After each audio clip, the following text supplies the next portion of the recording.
Friends இன்னைக்கு என்ன பார்க்கலாம்னா, market எப்படி மூவ் ஆகப்போது? நிஜமாலே ஸ்டாக் மார்க்கெட் வந்து இந்த வருஷம் அமோகமா இருக்க போதா? இல்ல என்ன கண்டிஷன்ல இருக்குது மார்க்கெட் இப்போ? அப்படின்னு ஒரு அனலைஸ் பண்ணலாம். எல்லாரும் சொல்லுவாங்க மார்க்கெட் வந்து 28,000 போயிடும், 29,000 போயிடும். ஏன்னா இன்னைக்கு வந்து 26,000 பாயிண்ட்ல இருக்குது. ஸோ 26,000 நிஃப்டிலேருந்து இன்னும் ஜாஸ்தி ஆகும். 28, 30லாம் போகும் சொல்லுவாங்க. லாஸ்ட் இயர் வந்து வெறும் 9% தான் ரிட்டர்ன் வந்திருக்குது. நல்லா தெரிஞ்சுங்க. கம்மியா தான் வந்திருக்கு போன வருஷம். எஃப்டில போட்டிருந்தாலே 7% வந்திருக்கும். இது ஒரு 2% எக்ஸ்ட்ரா. அது ரிஸ்க்கும் வேற இருக்குது இதுல. ஸோ மார்க்கெட் வந்து எப்பயுமே வந்து நமக்கு நல்லது தான் பண்ணும். ஆனா இப்போ வந்து மார்க்கெட் வந்து ஓவர் சேச்சுரேட்டட் ஸ்டேட்ல இருக்கு. இப்போ நிஃப்டி. இப்போ நம்ம அந்த டீட்டெயில் அனாலிசிஸ் பார்க்கலாம். வித் சார்ட்டோட எக்ஸ்பிளைன் பண்றேன். மார்க்கெட் வந்து எவ்வளவு அளவு ரேலி ஆயிருக்கு. இப்போ என்ன நடக்கும் இந்த வருஷம் அப்படின்னு ஒரு ப்ரெடிக்ஷன். மேஜரா வந்து நம்ம கன்சாலிடேஷன் ஃபேஸ்ல இருக்கோம்னு நினைக்கிறேன். மார்க்கெட் வந்து maybe it will go very slow increase or it will go to the consolidated phase. ஷுவரா வந்து மறுபடியும் ஒரு பெரிய ரேலி இருக்கும் இந்த வருஷம். 29,000 பாயிண்ட் 30,000 பாயிண்ட்லாம் வரதுக்கு சான்ஸே இல்ல.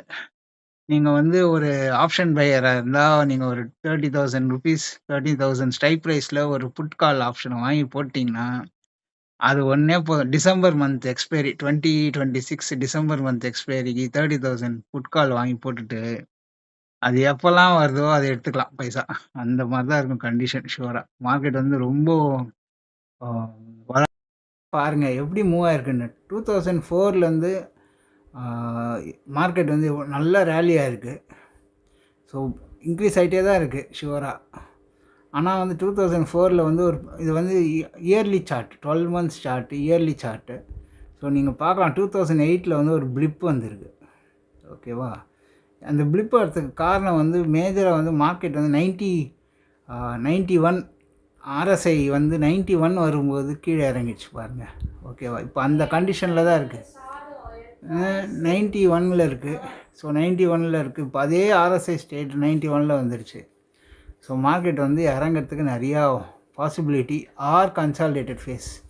மறுபடியும் ரேலி நடக்கும்னு சொல்ல முடியாது. ப்ளஸ் 80 தான் அதோட ட்ரூ வேல்யூ. ஸோ அதோட ஜாஸ்தி போகுது.